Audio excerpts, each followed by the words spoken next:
Et le plus éminent spécialiste de la Lune parmi eux est le professeur Wilkins. Wilkins a dit que l'on a remarqué la transformation de plusieurs cratères. Et cela a été notamment confirmé par Maurice Chatelain, qui a travaillé 20 ans à la NASA, dont 10 années sur le programme informatique des Apollo.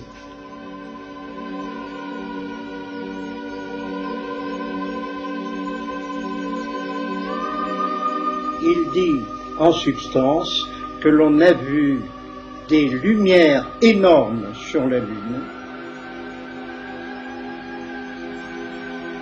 que l'on a vu des constructions, que l'on a vu des obélisques de 25 mètres de haut.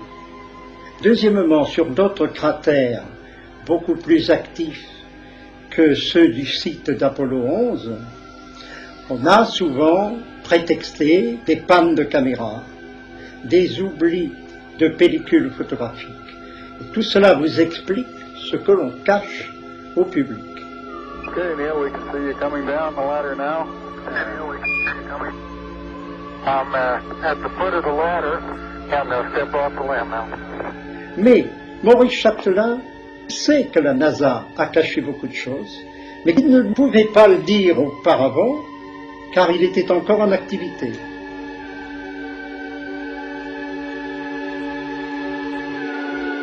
Donc ça bouge là-haut. Et donc il y a une activité de génie civil. Je suis convaincu qu'il y a des extraterrestres là-haut. Mais enfin, pourquoi ignorons-nous tout cela? Ma réponse est que ce sont les gouvernements qui ont peur.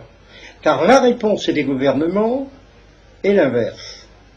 Nous cachons la vérité, disent-ils en coulisses, au peuple pour ne pas affoler les peuples. Et en fait, ce dont je suis persuadé, c'est que ce sont les gouvernements qui sont en pleine panique. Et voilà pourquoi ils le cachent. Mais, cher ami, la situation actuelle, politique et autres, dans le monde actuel, n'est-elle pas assez dramatique? Si les gouvernants ajoutent la vérité sur ce qui se passe sur la Lune, dans les océans, aux Bermudes, mais les êtres ne pourraient plus jamais regarder la Lune sans avoir peur que le ciel leur tombe sur la tête, comme disaient les Gaulois.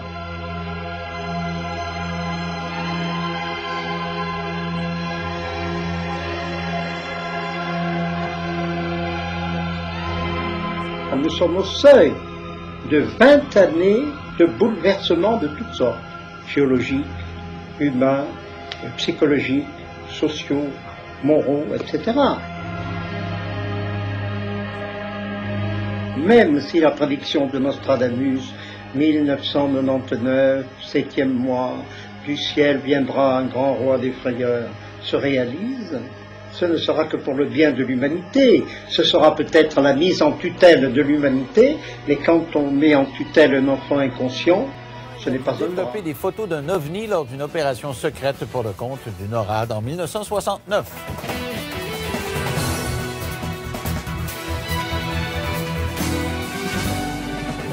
Alors, vous savez que le dossier OVNI m'intéresse, même si je suis assez dubitatif là-dessus. N'empêche que je trouve que ça vaut la peine d'en parler, surtout avec ce que la NASA a ouvert comme possibilité là, au cours des dernières années. Alors, la question que je me pose à chaque fois, comment ça se fait qu'il n'y a pas quelqu'un?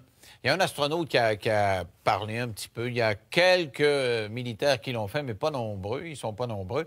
Alors, au Canada, voilà qu'un ancien militaire est prêt à nous raconter pour la première fois comment il a dû développer des photos d'un ovni lors d'une opération pour le NORAD.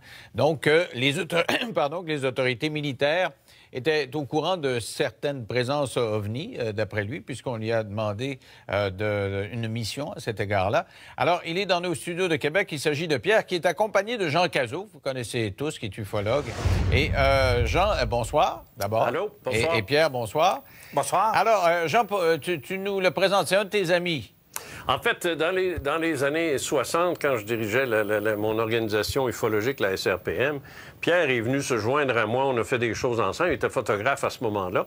On s'est perdu de vue un peu. Là, il est devenu photographe militaire. Ça, je l'ignorais. Il m'avait raconté une histoire que j'avais complètement oubliée parce que dans le feu de l'action, avec tout ce qu'on me racontait, finalement, j'ai mis ça de côté. Et tout récemment, on s'est retrouvés via Facebook, ces affaires-là. Et puis là, il me dit, tu te rappelles la photo que je t'ai dit que j'ai développée à NORAD? Puis ça, là, j'ai fait non. Je m'en rappelle pas en tout. Je trouve ça curieux. Normalement, tu es un gars qui est assez alerte, là. C'est fondamental, un militaire qui voit quelque chose, là. Des fois, tu as des coucous qui voient plein d'affaires, puis tu les écartes, puis tu es un militaire, puis tu dis, je m'en occupe pas. Oui, non, mais c'est... Hey, j'étais jeune, là, j'avais 20 ans, on ne pas à m'écœurer. Fait que là, je me suis retrouvé tout récemment, où là, Pierre m'est revenu, puis il dit, voyons, Jean, tu te rappelles pas? Bien, j'ai dit, là, ramène-moi ça, là. Et je vais te dire, c'est une histoire assez... c'est assez époustouflant, là. C'est assez... Moi, je suis un peu soufflé. Et j'ai fait affaire avec un de mes partenaires aussi pour reconstituer la photo, parce que comme il va te le dire lui-même, c'est secret, cette affaire-là. Là. Mais alors, tu auras l'occasion de montrer ça aux gens. Alors, je te le présente sous son prénom. Il s'agit de Pierre, ex-militaire des Forces armées canadiennes. Tu lui as conseillé de pas donner son nom de famille parce que tu dis tu vas te faire écœurer. C'est ce que tu dis. C'est ça, ouais. Okay. Ouais. Bon, alors, Pierre, d'abord, vous étiez dans l'armée ou vous étiez photographe? J'étais photographe dans l'aviation. OK. Alors, qu'est-ce qui est arrivé? Racontez-moi, là. Vous étiez photographe et qui vous a demandé de prendre une photo? Pourquoi? Premièrement, la photo, c'est pas moi qui l'ai pris. OK. À 7 h du matin, j'ai reçu un téléphone à ma chambre parce qu'on vivait comme célibataire en chambre à 2 personnes. Et puis, on m'a demandé de rentrer aussitôt que mon déjeuner était fait, qu'on avait un gros travail à faire dans la journée. Donc, tout le monde se dépêchait à déjeuner pour rentrer au travail. Et c'est une fois rendu à la section de photographie de la base de North Bay qu'on nous a demandé, avec la police militaire qui était sur place, on se posait des questions, qu'est-ce qu'elle faisait là, puis on craignait un peu, parce qu'on est toujours sur une tension dans ce temps-là, quand la police est autour de nous autres, et ce qui est normal un peu. Et puis, c'est à partir de là qu'on s'est aperçu que on avait quelque chose de réellement sérieux à faire. OK. Alors, ils vous ont donné la photo, et qu'est-ce qu'il y avait sur cette photo-là? Il y avait la photographie d'une soucoupe volante qui avait été prise, je dirais, par un photographe militaire, donc qui était sur un négatif 4x5 noir et blanc de film plus X que plusieurs personnes qui sont en photographie connaissent le matériel. Et puis, cette photographie-là était à hauteur d'arbres matures. Ils vous ont dit que c'était top secret. En partant, vous étiez très encadré. Il paraît qu'il y avait beaucoup de monde autour de vous, là. Tous les gens qui étaient dans la section étaient des gens classés secrets. Donc, 8 photographes, plus la police militaire, plus le capitaine de l'aviation qui était sur place, qui commandait. Alors, qu'est-ce qu'on vous demandait de faire? On nous a demandé d'aller en laboratoire. Pour moi, on m'a dit, vu que j'étais le plus jeune, dernier rentré, comme on dit, d'aller dans le laboratoire et de faire un test épreuve avec le négatif en question. Et j'ai été accompagné de la police militaire qui surveillait tous mes mouvements, tous mes gestes, tout le papier que je pouvais utiliser et nous suivait à l'œil partout, même qui fouillait nos poches. Ah oui? Et c'était quoi le rapport avec NORAD? Parce que NORAD, c'est nord-américain, donc les Américains ont à voir là-dedans, là. Bien, premièrement, la base de North Bay, il y avait la défense nord-américaine qui était sur place, le souterrain qu'on appelle le SAGE, qui était à plusieurs centaines de pieds sous terre dans le granit cambrien. Était une base de défense de la NORAD avec tous les écrans radars sur place. Et puis, on avait même des militaires américains qui travaillaient dans la section photographie avec nous autres. À tous les jours, on les côtoyait. OK. Alors, ils vous ont demandé de faire plusieurs copies de ça. On a fait des milliers de copies. Et moi, c'est là que je suis un peu tombé de ma chaise et Jean va le comprendre parce que des fois, j'ai des doutes assez sérieux là-dedans. Faire des milliers de copies pour quelque chose qui est top secret, pour moi, c'est un peu antinomique, c'est un peu contradictoire. Tu ne fais pas des milliers de copies d'une photo si tu veux la garder secrète. Pour les militaires, c'est pas une question de quantité, c'est une question de d'être distribués à tous leurs spécialistes dans tous les départements de la NORAD à travers la planète. Mais là, s'il y a des milliers de personnes qui ont cette photo-là, moi, je connais assez la nature humaine parce que quand quelqu'un a un scoop, il nous appelle, puis nous autres, il nous donne des informations. Comment se fait que vous êtes le seul à avoir communiqué avec les médias? C'est des milliers de personnes qui ont vu cette photo-là. Là. C'est bien simple, c'est qu'on était classé secret. Et quand tu es classé secret, tu ne peux pas dire un mot à moins de vouloir passer le restant de tes jours en prison. Ah ouais? Mais vous êtes tenu au secret pour combien de temps? 20 ans. Donc, ça fait plus que 20 ans. C'est pour ça que vous vous sentez libre de parler, puis il ne pourrait pas prendre de procédure contre vous? Je te dirais que la liberté, je l'ai compris du moment où je me suis dit, si mon patron hiérarchique, qui était l'ancien ministre de la Défense, Paul Hellyer, qui en parle ouvertement sur YouTube et sur différents ben oui, j'ai médias. vu ça. Je me suis dit, est-ce que cet homme-là est en dépression? Je sais pas quoi, parce qu'il dit des choses, quand même. Il dit des choses qui sont réellement vraies. Ah oui? C'est surprenant. En tout cas, je l'ai vu sur Internet, effectivement. C'était un homme en titre, effectivement. Alors, mais c'était quoi la photo? Qu'est-ce qu'il y avait? Vous me dites une soucoupe volante. C'est quoi? Qu'est-ce qu'on voyait? C'est un très bel appareil qui était photographié avec une qualité incroyable. Mais vous n'avez pas gardé de copie parce que c'était top secret, mais vous avez pu faire un espèce de croquis, là, tu sais? Le croquis a été fait à partir de notre mémoire, comme on dit, parce que c'est un souvenir que tu n'oublies pas. Alors, je vais demander, Jean, de me décrire ça, parce que c'est sa tasse de thé. C'est quoi, ça, Jean, ce qu'on voit là? Oui, alors, ce que tu as devant toi, c'est une reconstitution qui a été faite par mon partenaire, Jean Lavergne, de Digifilm. Alors, ce qu'il a fait, lui, c'est qu'à partir des informations fournies par Pierre, il a fait une première esquisse. Après ça, on a montré ça à Pierre. Il a dit « Ah non, il n'est pas le bon angle, il n'est pas dans le bon sens », puis ainsi de suite. Bref, ça a taponné, puis à un moment donné, il a dit « Oui, c'est ça. C'est exactement ça que j'ai vu. » Alors, c'est l'épreuve finale. Ce que tu vois présentement, j'imagine qu'il est à l'écran, ce n'est pas la photo, c'est une reconstitution très fidèle à partir de l'image de Pierre. Tu peux confirmer avec lui ce qu'il en pense. OK, mais admets que j'ai quand même des doutes, là, moi. Là. T'en as tout le temps. C'est un dessin, c'est pas une photo. T'es né avec des doutes. C'est un gars qui me dit qu'il en a fait des milliers de copies alors que c'est top secret. Il y a de la misère avec ça. Attends une minute, là. D'abord, premièrement, je pense qu'il marque un point ici, là. T'es à NORAD, là. C'est des dizaines et des dizaines de milliers de militaires, parce que c'est canado-américain, cette affaire-là. -là. C'est autant les États-Unis.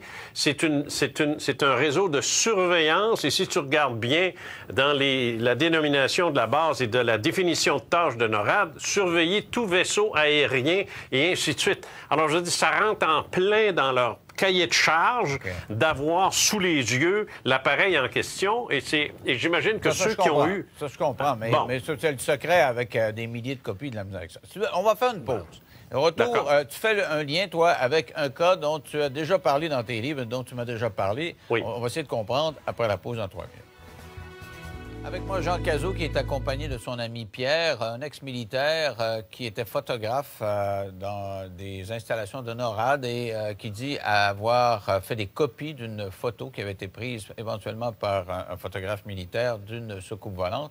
Alors, avec moi, Jean Cazot. Jean, tu fais un lien avec ce qu'on a appelé l'incident du lac Falcon. Oui, moi, je fais quoi, ça, là? Ouais, je fais un lien avec ça, avec Saint-Jean-d'Iberville, avec plusieurs autres dossiers. Je t'explique rapidement, là. D'abord, premièrement, ce que Pierre vient de raconter, ça s'est passé en 1969. Ça, faut pas le perdre de vue, ça.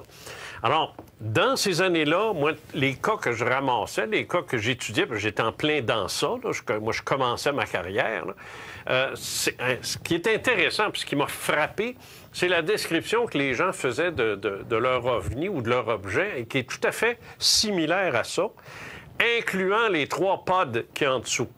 Alors, les espèces de renflements que tu as sous la coque, ça, c'était fréquent. Ça, c'est quelque chose que... Il faut quasiment être là-dedans là, pour savoir ça. T'sais. Alors moi, j'ai trouvé ça bien intéressant qu'il y ait eu ces 3 pods-là sur lesquels les objets se posaient. Un l'a fait à Falcon Lake au Manitoba en 1967, où un prospecteur minier l'a vu, l'a touché, est sorti de là irradié, brûlé au 3e degré.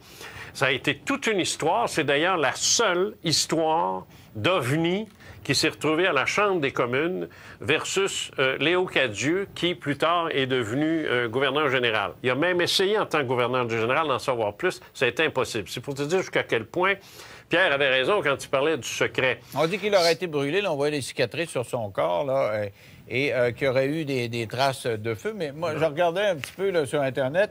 Les enquêteurs ont des doutes parce qu'il paraît qu'il a changé souvent de version. Et puis que c'était un gars qui était pas nécessairement fiable. Alors, leur hypothèse, c'est que il se serait infligé lui-même ces brûlures-là, puis parce que le site était un peu radioactif, il aurait répandu du radium autour pour que ça allait radioactif. Tu vois, c'est la raison pour laquelle je veux pas que Pierre donne son nom, parce qu'il va se faire écœurer par des niaiseries pareilles, par des gens qui sont sceptiques, qui comprennent rien, puis qui veulent pas comprendre. Alors ça, je veux dire, l'affaire Michalak, je regrette, c'est autrement plus sérieux que ce que ces sources-là sont en train de t'indiquer. Il y a Saint-Jean-d'Iberville qui s'est passé en 1971. Ça, c'est en 1971. C'est un dossier sur lequel j'ai travaillé, près de l'école de Kingston, pour les militaires, encore une fois. Et là, ben, c'est un autre vaisseau qui s'est posé, ovale, la même chose, la même forme, avec la fenêtre là, qu'on peut voir sur la photo aussi, tous les mêmes détails. Et ça, c'est en 71. Alors, c'est un peu comme si tout ce qui s'est passé dans ces années-là, c'était très actif. Il ne faut pas oublier qu'au Canada, il y avait à ce moment-là Space, ça vient de me revenir, je vais oublier le nom. En tout cas, c'était à l'Université de Toronto, il y avait une organisation qui étudiait le phénomène OVNI. Il y avait Roy Tennyson, à qui j'ai parlé il n'y a pas tellement longtemps, et qui m'a dit, il dit, vous savez, M. Cazeux, il dit, on partait de Toronto, on s'en allait au Pentagone, on s'en allait voir des photos d'OVNI, un peu comme celle de Pierre. Puis il dit, quand on voyait ça, il dit, premièrement, pas question de toucher à ça, de faire des copies. Ou il dit, on revenait, c'est parce que tu te demandais tout à l'heure où allaient les milliers de photos. Là, ça commence à faire du sens. Il dit, là, on revenait à Toronto, puis il dit, mon patron, Gordon Patterson, je n'avais même pas le droit de lui décrire la photo. Puis c'était son patron. C'est pour te dire. Alors, c'est ça. Non, il n'a pas le droit de le dire. Il n'a pas le droit de le dire. Et c'est sûr que ça se passait en 71. Mais aujourd'hui, en 2014-2015, il a pu me le dire, un peu comme Pierre le disait, après 20 ans, 30 ans, 40 ans. Comment ça fait que dans ces années-là, il semble y avoir eu un tas de visions, et aujourd'hui, on n'en voit plus? Puis on est à un siècle où tout le monde a des cellulaires. Là, s'il y en avait, on te filmerait ça, on aurait des quantités industrielles de photos puis de films vidéo, puis on aurait un marché Il y en a, Denis, il y en a une tonne. C'est parce qu'il faut se donner la peine d'aller voir. On ne les envoie pas. Mais ça peut être... Ben, c'est parce qu'il faut chercher, mais... Non, mais tu sais, quand tu vois une petite boule, là, loin, toute grise, là, puis dans la boucane, moi, je te parle d'une vision aussi réelle que ta photo. Il n'y a pas personne qui le montre. Non, mais c'est parce que, tu sais, je veux dire, moi, je sais pas, là, je peux pas parler pour les gens, mais je peux te dire une chose, il y en a. Maintenant, le problème avec l'argentique, c'est que le numérique, c'est-à-dire, c'est que c'est de la pixelisation, c'est pas un négatif avec lequel tu peux travailler comme je le faisais dans le temps, puis essayer de voir ce que c'est, puis si c'est vrai, c'est pas vrai. Il va être le premier à te le dire. En tant que photographe, c'est plus facile de travailler sur un négatif que sur un maudit écran, d'autant plus que ça peut être une photo refaite, puis refaite, puis refaite, puis refaite. Alors, ça OK. Alors, Pierre, est-ce que ça vous a ébranlé, vous, de voir ça, là, que quand c'est quelqu'un en titre, là, c'est un haut gradé qui vous donne cette photo-là, qu'est-ce que ça vous fait? Comment vous vous sentez à ce moment-là? Là? Premièrement, sur le coup, oui, ça m'a un peu ébranlé, mais par contre, je te dirais que l'année d'avant, lorsque j'étais au camp Borden sur mon cours de photographe, j'étais sorti sur le pouce, parce que j'avais pas de voiture, j'avais 20 ans, et puis j'étais allé me promener dans la ville de Barrie, parce que j'avais entendu parler que la police de l'Ontario avait eu une vision d'un ovni sur le bord du lac Simcoe. Ils m'ont dit, oui, pas de problème, tout est sur le télétape, tu as juste à le copier. Que je me suis assis devant le télétape, j'ai tout copié. D'ailleurs, j'avais envoyé à Jean une copie du document, et je suis revenu le lendemain. Il n'y avait plus rien, puis ça n'avait jamais existé. Sauf que moi, j'avais déjà copié le texte qui était là. Mais ça n'avait jamais existé. C'était tout dans ma tête. Alors, si vous voulez, on va faire une pause. Et puis, je vous demanderai à tous les deux si vous avez confiance en Mme Clinton. Si elle se fait élire, si elle va faire la lumière là-dessus. Elle a encore parlé de ça dans cette campagne des primaires. On en parle dans 3 minutes après la pause. Avec moi, Jean Cazot et son ami Pierre, qui a traité des photographies il y a plusieurs années pour le compte du NORAD, une photo qui montrait une soucoupe volante, d'après Pierre, Alors, Jean, si c'est vrai tout ça, là, le Pentagone qui a des documents secrets, NORAD qui a des documents secrets, Bill Clinton, quand il était président, il dit qu'il a demandé ça, puis il n'y a pas grand monde qui a donné beaucoup de preuves. Mme Clinton, interrogée là-dessus encore dans les primaires, dit je vais en demander des preuves. Penses-tu qu'ils vont lui donner ou c'est parce que ça n'existe pas, dans le fond? C'est peut-être une grosse légende urbaine. C'est pour ça qu'on ne donne pas ça au président. Ouais, non, pas du tout. Moi, je pense que Hillary Clinton est en train de suivre les traces de son mari parce qu'à un moment donné, on en a parlé ici même à cette émission-là, quand Hillary Clinton a rencontré Lawrence Rockefeller, qui lui a dit « Moi, je suis prêt à mettre de l'argent, puis je suis prêt à mettre ce qu'il faut si le gouvernement me suit dans ça pour faire des recherches, puis c'est ci, puis c'est ça. » Elle a intéressé son mari à ça. C'est là, lui, qui est arrivé puis qui a dit dans une entrevue, il dit « Vous savez, il dit, à travers ce gouvernement-là, il y a un autre gouvernement. » Bon, ça, c'est une déclaration qu'il a faite que tout le monde a trouvé un peu bizarre. Moi, je vais te dire, si Hillary Clinton dit qu'elle va s'intéresser au phénomène OVNI, sortir des documents, moi, je vais te dire, ça a de la valeur plus ou moins à l'heure actuelle. Par contre, si elle devient vraiment candidate démocrate, ça devrait être fait, là, à moins que Sanders remonte, là, ça va devenir intéressant et surtout dans les mois qui précèdent la novembre. Alors, si elle continue d'en parler en septembre-octobre, là, ou qu'elle risque d'être présidente, là, ça devient sérieux. Mais si elle arrête d'en parler, ben là, c'est comme on va l'avoir oublié, puis ça aurait été une espèce de... Moi, je pense que même si elle continue à en parler, quand elle va rentrer, elle va arriver avec rien. Alors, si elle arrive avec rien, vous autres, vous allez... Nous considérons, Grishka et moi, que la vie est un phénomène universel. C'est une aventure qui a commencé il y a 13 milliards 700 millions d'années, qui est en quelque sorte programmée dès le premier instant, au moment où l'univers émerge d'un ailleurs qu'on va appeler, c'est l'ailleurs au sens einsteinien du terme, au sens de la relativité générale. Tout à coup, l'univers apparaît. C'est le moment du Big Bang, c'est de l'énergie à ce moment-là, et puis cette énergie va peu à peu, au cours d'une histoire qui dure des milliards d'années, se transformer en matière. Cette matière va elle-même devenir de plus en plus complexe et cette complexité va engendrer des systèmes vivants. Or, cette aventure-là n'est pas guidée par le hasard, elle repose sur des lois qui sont des lois physiques, des lois biologiques, des lois biochimiques, et elle n'est pas apparue seulement sur la Terre, elle est apparue partout où les conditions physiques sont réunies pour permettre à la vie, justement, de se développer sur telle ou telle planète.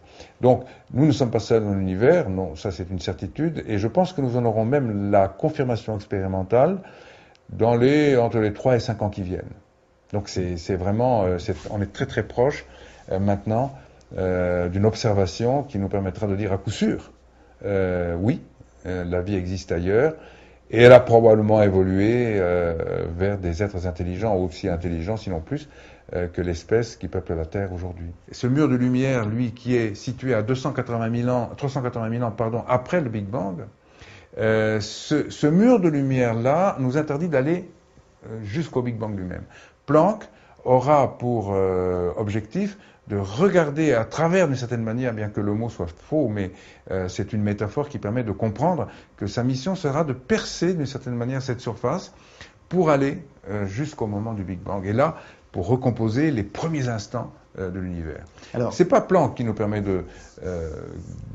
d'avoir une idée plus précise de la vie ailleurs. Ce sont des satellites comme Corot, par exemple. Corot, lui, observe des étoiles qui sont semblables à la Terre, ou en tout cas dont les caractéristiques peuvent se rapprocher de celles de notre Soleil, des étoiles donc qui abriteraient des systèmes solaires, et on peut espérer qu'il découvrira de manière certaine la signature, puisque des planètes extrasolaires, on en a déjà découvertes, mais on n'a pas encore découvert la signature de la vie sur ces planètes, parce que pour ça, il faut un certain nombre de conditions, que ces observations sont difficiles, ces planètes sont loin.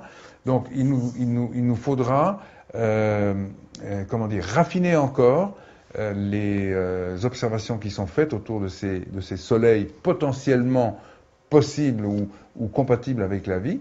Et à partir de là, je pense qu'en effet, dans les 5 ans, on aura la confirmation certaine que nous ne sommes pas seuls dans l'univers. Les membres de la tribu Watusi, par exemple, sont très grands. Chez eux, la taille moyenne de la plupart des hommes approche les 2,10 m. Ils sont vraiment immenses. La Bible fait référence à des gens encore plus grands qui auraient vécu dans les temps anciens, comme le rappelle le rabbin Yitzhak Marmonstein du Centre d'études juives de Vancouver au Canada. Il y a des références très claires et très cohérentes dans la Genèse, dans les Nombres et dans le Deutéronome à des êtres géants qui auraient existé avant le déluge.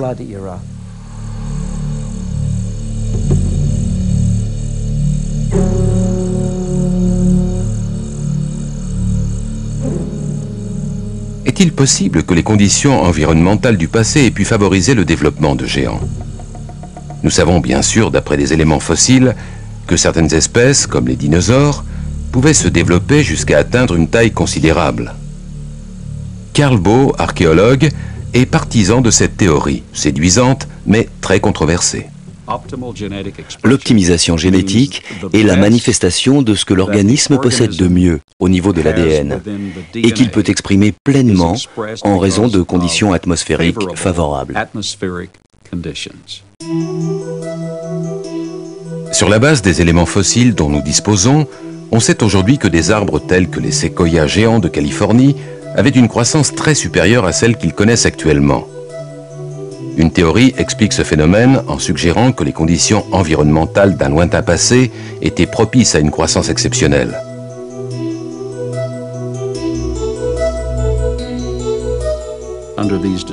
Dans ces conditions, les plantes et les animaux vivaient plus longtemps et étaient beaucoup plus grands. C'est précisément ce que nous constatons avec les fossiles. Les plantes avaient une bien meilleure croissance, de même que tous les organismes vivants. Aujourd'hui, nous avons des animaux qui représentent une stature de 2,40 m à 2,70 m, alors que leurs ancêtres mesuraient entre 4,80 m et 6 mètres. Regardez le cas d'un insecte comme la libellule. Aujourd'hui, une libellule a une envergure d'environ 10 cm. Dans les fossiles retrouvés, son ancêtre, le Meganeuropsis, présentait une envergure de 1,50 m. Dans le passé, tout était plus grand. Je pense que dans de meilleures conditions atmosphériques, les gens vivaient non seulement plus longtemps, mais étaient également plus grands. De nos jours, les géants et les dinosaures ne pourraient pas exister comme dans le passé, simplement parce que les conditions atmosphériques ne le permettraient pas.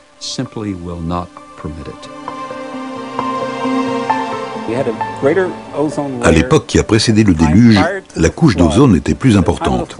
Au moment du déluge, elle a diminué d'environ 1/7 de ce qu'elle était. Et par conséquent, la vie sur Terre, telle que nous la connaissons aujourd'hui, ne peut offrir la même espérance de vie.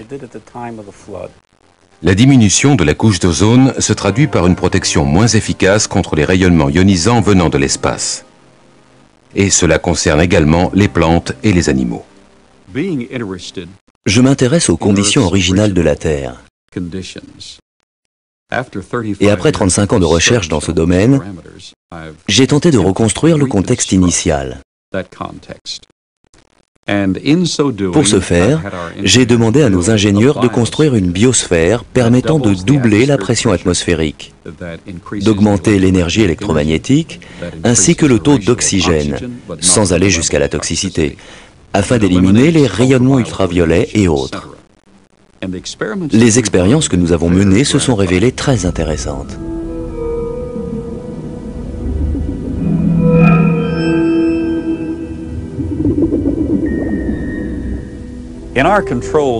Dans cet environnement scientifique contrôlé, nous avons mesuré les effets d'un champ électromagnétique pulsé sur les systèmes biologiques. Nous avons par exemple cette variété de piranhas qui habituellement à l'âge de 3 ans et demi sont à peu près de cette taille, avec des conditions optimales. Mais ils dépassent maintenant 50 cm et pèsent plus de 2 kg chacun.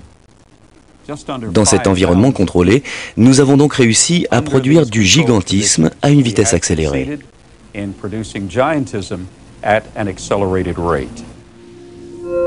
À première vue, ces recherches paraissent assez convaincantes. Le problème, c'est qu'aucun scientifique n'a été en mesure de les reproduire. Les conclusions qu'on peut en tirer semblent indiquer clairement que des êtres gigantesques ont existé à un moment donné et qu'au fil de l'histoire humaine, avec les modifications physiologiques, émotionnelles et spirituelles qui sont intervenues, ceux de ces êtres qui ont survécu semblent avoir hérité d'un patrimoine génétique de plus en plus restreint. Mais la possibilité que l'humanité ait emprunté d'autres voies semble explicitement indiquée dans la Bible. Dans le livre des Nombres, il est dit qu'après avoir erré dans le désert avec son peuple, Moïse a dépêché des éclaireurs afin de trouver un endroit où s'établir. Ces envoyés ont fait route au nord vers Hébron.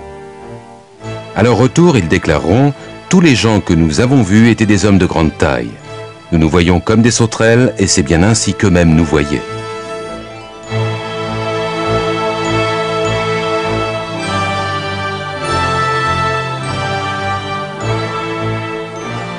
Les tribus ont poursuivi au nord-est jusqu'au mont Séhir, que l'on appelle aujourd'hui Pétra, en Jordanie. Ici également, comme l'affirme la Bible, vivaient des géants. Partout, les envoyés de Moïse vont trouver des traces d'hommes gigantesques.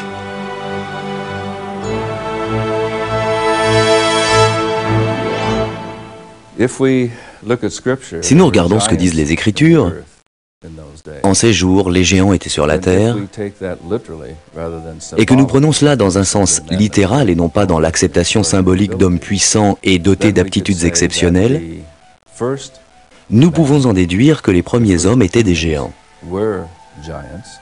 On peut également avancer la théorie selon laquelle ces géants sont venus d'ailleurs et ont utilisé la terre comme colonie. Une idée plutôt surprenante en soi. Un autre peuple, plus ancien que les Israélites, croyait toutefois la même chose et a écrit que ces géants étaient des êtres célestes venus non pas de la Terre, mais d'une autre planète.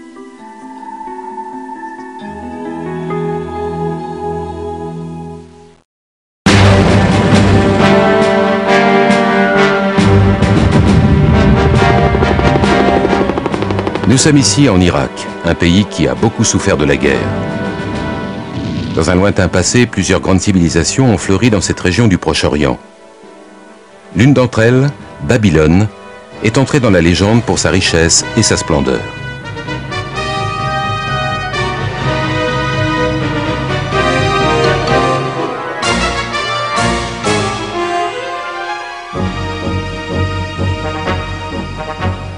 Mais longtemps avant Babylone, il y a 5 ou 6 000 ans, une autre civilisation remarquable a vu le jour dans ce qui est aujourd'hui l'Irak. Les Sumériens possédaient une culture exceptionnellement avancée. La liste de ce qu'ils ont créé ou inventé n'a rien à envier à nos sociétés modernes.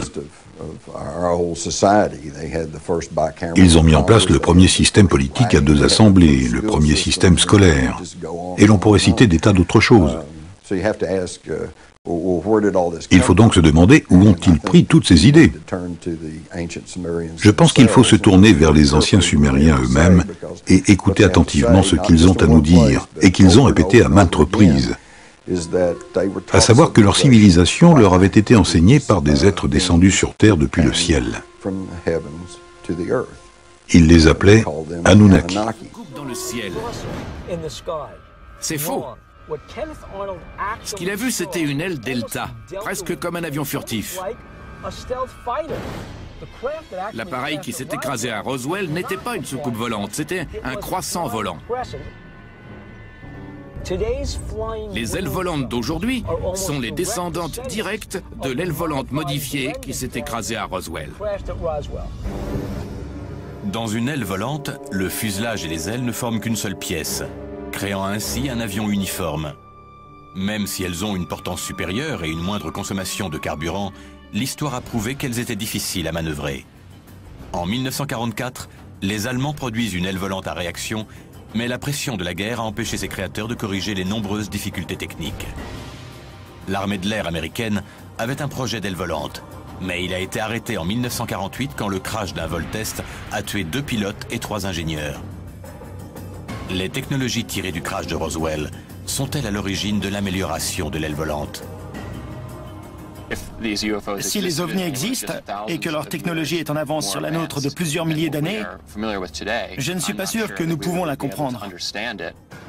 La rétro-ingénierie suppose de reproduire la totalité d'une machine déjà existante, depuis les composants électroniques complexes jusqu'à la composition chimique des matériaux de base. Ce n'est pas chose facile, même quand la machine à reproduire vient de notre Terre. Le bombardier B-29 est probablement le meilleur exemple de rétro-ingénierie. Pendant la guerre froide et les deux guerres mondiales, les militaires ont pratiqué la rétro-ingénierie avec des appareils étrangers. Il y a des cas célèbres où l'armée américaine a mis la main sur des avions russes et a copié une fonctionnalité ou une caractéristique très performante de l'un d'entre eux. Ça marche dans les deux sens, les Russes l'ont fait aussi avec nos avions.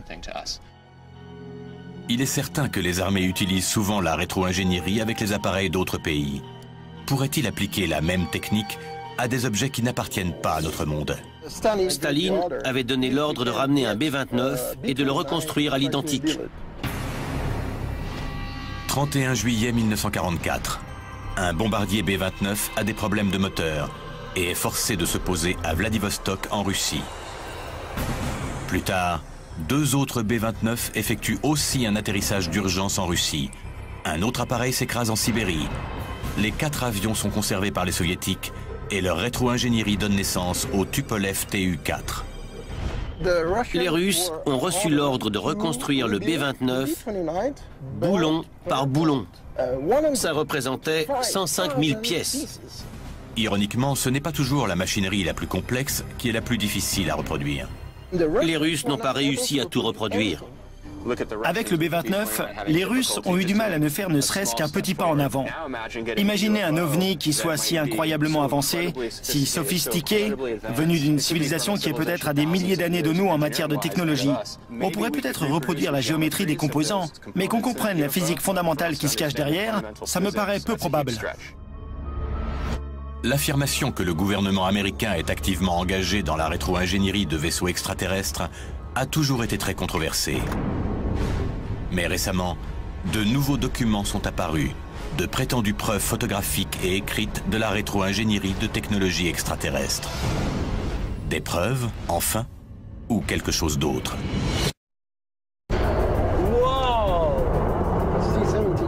La technologie que nous connaissons aujourd'hui peut très bien avoir été développée par l'espèce la plus intelligente de notre planète, l'homme.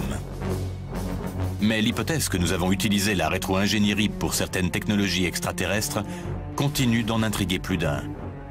Comme dans le cas de ces photos qui montreraient des drones militaires inspirés par de véritables ovnis.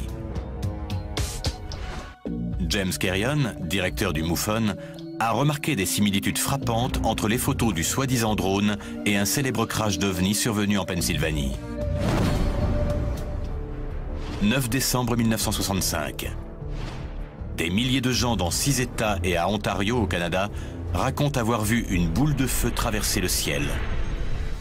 De nombreux appels de témoins ont été enregistrés et existent encore aujourd'hui. Une énorme boule de feu blanche a traversé le ciel. Il y avait un objet dans le ciel 2 minutes avant 5 heures. Des débris métalliques tombent dans le nord de l'Ohio et l'objet crée plusieurs bangs supersoniques dans l'ouest de la Pennsylvanie. Selon des témoins, il finit par toucher le sol dans la forêt, non loin de Kecksburg, à une 50aine de kilomètres au sud-est de Pittsburgh, en Pennsylvanie. Les pompiers locaux se précipitent sur les lieux, mais une unité de l'armée a déjà sécurisé la zone. On raconte que les soldats ont emmené le mystérieux objet dans un lieu tenu secret, qui pourrait être la base aérienne de Dayton, dans l'Ohio. L'explication officielle est qu'une météorite s'est écrasée. Mais de nombreux témoins et journalistes sont convaincus que c'était en réalité un ovni et qu'il aurait joué un rôle clé dans le programme de rétro-ingénierie de l'armée américaine. Si on regarde les témoignages de ceux qui ont vu l'objet de Kecksburg, ils l'ont vu faire un changement de trajectoire de 25 degrés, comme s'il était contrôlé par une intelligence quand il est tombé. Les témoins disent aussi que l'appareil trouvé sur le sol était intact. Il avait creusé une tranchée sur son passage et cassé quelques arbres. Il a été enlevé par les militaires qui l'ont chargé sur un camion et l'ont emmené hors de la zone. Les recherches de James Carrion ont révélé que de nombreux témoins du crash de Kecksburg ont rapporté avoir vu d'étranges symboles sur la base de l'OVNI. Lorsque la ville a érigé un monument pour l'objet qui s'était écrasé, les symboles ont été recréés. 40 ans après le crash, on retrouve ces mêmes symboles dans un autre contexte. Vous voyez la corrélation entre les symboles sur le drone et ceux qu'on a vus sur l'appareil de Kecksburg. Si les documents du Carrett sont authentiques, cela signifie que le gouvernement pourrait passer par des entreprises privées pour la rétro-ingénierie. Les sociétés privées constituent un gros avantage, car elles ne sont pas tenues de respecter l'accord sur la liberté d'information. Les objets que l'on voit sur ces photos ne collent pas du tout avec la physique aéronautique. Par exemple, la répartition de la masse du centre de gravité ne va pas du tout. Un appareil comme celui-ci ne pourrait absolument pas voler à grande vitesse. Ce qui me fait penser qu'il y a une sorte de technologie miracle qui dépasse tout ce que nous connaissons aujourd'hui. Peut-être qu'il s'est enveloppé d'un champ de force qui lui donne son aérodynamisme. Ce n'est qu'une spéculation, mais il est très important de prendre en compte les lois de la physique. Vous avez pu les analyser? Oui, ce sont les images des drones. Le docteur Bruce McCabe est un physicien optique de la marine américaine, spécialisé dans l'analyse d'images. Lui et Ted Ackworth analysent ensemble les photos des drones. Ces photos ont été publiées sur Internet. Ce qu'on remarque tout de suite, c'est que ce ne sont pas des structures aérodynamiques. Non, pas du tout. Si c'est un véritable appareil qui vole réellement, c'est grâce à des moyens extraordinaires. Il pourrait être extrêmement léger et rejeter de l'air vers le bas. Il apparaît immédiatement que si ces appareils sont réels, ils défient les lois de l'aérodynamique conventionnelle. Pour voler, ils doivent utiliser une méthode de propulsion et de portance inconnue. Dans tous les autres cas, la qualité des images est plutôt mauvaise. Dans le cas de ces drones, on a ce qui semble être, pour une fois, des photos numériques bien exposées. Attendez. Il manque des pièces sur l'appareil. Elle a été prise avant? McCabe remarque qu'une des premières photos prises en mai 2007 diffère d'une photo prise un mois plus tard. L'image la plus récente montre un appareil bien plus développé. Elle a été prise avant? Je savais bien que c'était une version plus évoluée. Vous voulez dire que cette série de photos montre une progression dans les caractéristiques de l'appareil? On voit bien comment était la version initiale. Il y a les pics qui remontent, le corps en forme de donut, une sorte de queue à l'arrière et un bras qui part sur le côté. Sur les images suivantes, on voit d'autres composants. Cela signifie que soit l'appareil déploie réellement d'autres équipements, soit quelqu'un a construit un modèle informatique et le complexifie au fur et à mesure des photos. Tout ce qu'on a trouvé dans cette affaire Isaac, avec ces drones, c'est très intéressant. Mais tout repose sur le témoignage d'un dénommé Isaac. Il me faut des preuves pour y croire. Il faut qu'on approfondisse les recherches pour savoir si tout cela est réel. C'est vrai ou c'est un canular? La quête de la vérité ne fait que rajouter du mystère à cette énigme. Ces photos prétendument prises en Californie en 2007 montreraient un appareil issu de la rétro-ingénierie effectué à partir de technologies extraterrestres. Même si les documents du Carrett disent que la rétro-ingénierie est confiée à des entreprises privées, de nombreux ufologues pensent que si elle existe vraiment, elle est pratiquée dans des bases militaires très sécurisées. J'ai pas mal de documents qui parlent de bases souterraines et de leurs liens avec la rétro-ingénierie. Le dossier comprend un briefing top secret de 1952 destiné au récemment élu président Dwight Eisenhower et qui depuis a été déclassifié. Il y a écrit « Document top secret ». Il est destiné au président Eisenhower et dit que le crash de Roswell était bien réel et que l'épave du vaisseau a été emmenée dans plusieurs lieux, dont probablement la zone 51. Deux noms sont aujourd'hui synonymes de rétro-ingénierie.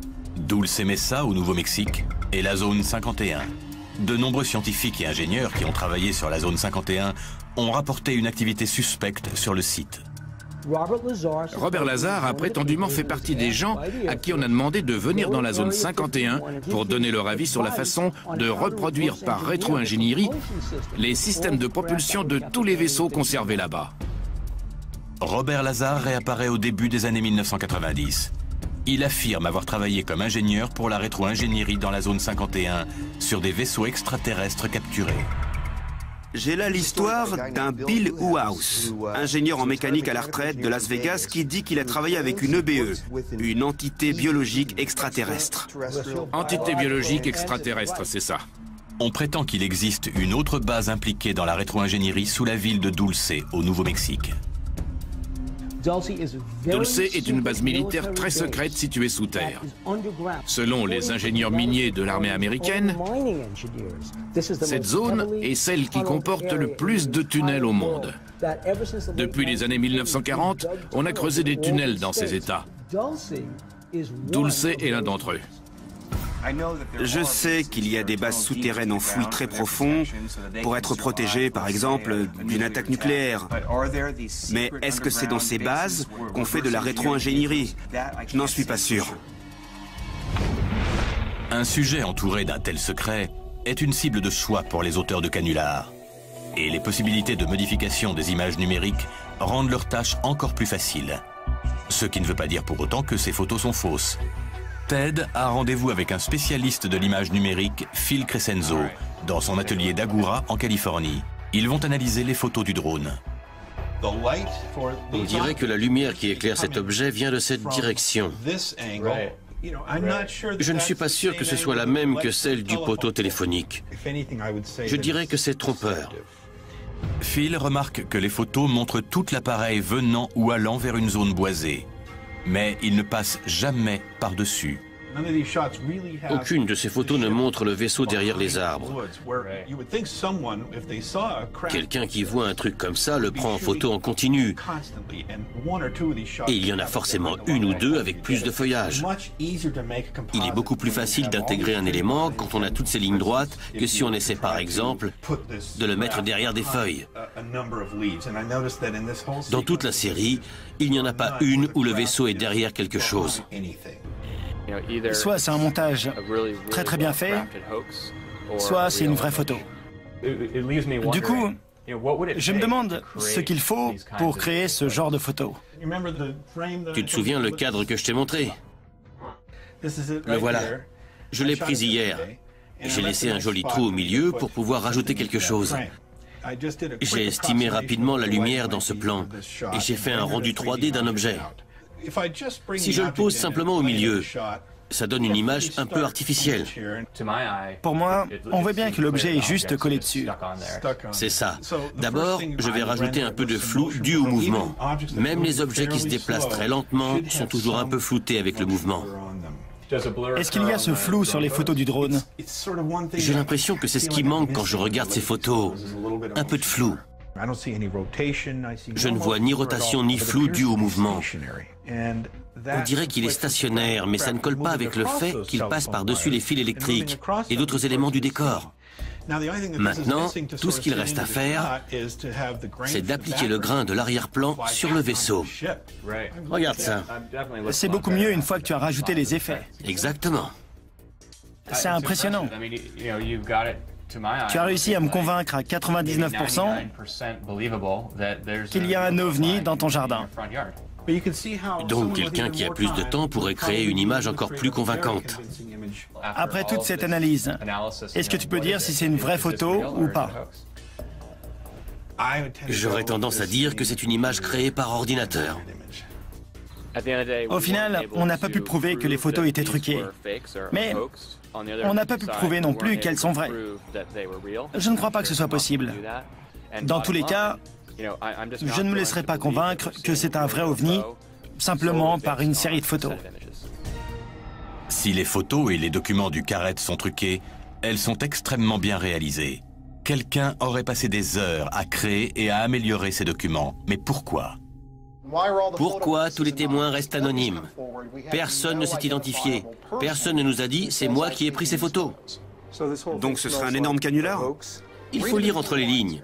En haut de ma liste, je place la désinformation. Est-ce qu'ils essaient de cacher de véritables technologies aliens? Que des extraterrestres sont venus nous rendre visite? Ou simplement une arme top secrète? Ce que je vois, c'est qu'il y a un secret qu'on essaie de protéger. De cacher. C'est ce que le MUFON veut découvrir. Quel est ce secret? On sait que les pays ont tenté de créer de nouveaux types d'appareils après la Seconde Guerre mondiale.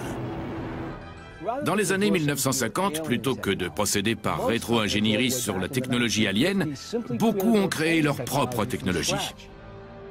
En 1953, Avro Canada dévoile le projet Y2. Une véritable soucoupe volante. La voiture Avro était une soucoupe de 5 mètres de long qui utilisait un rotor turbo pour sa propulsion verticale. Mais même avec les millions de dollars dépensés en recherche et développement, l'appareil ne pouvait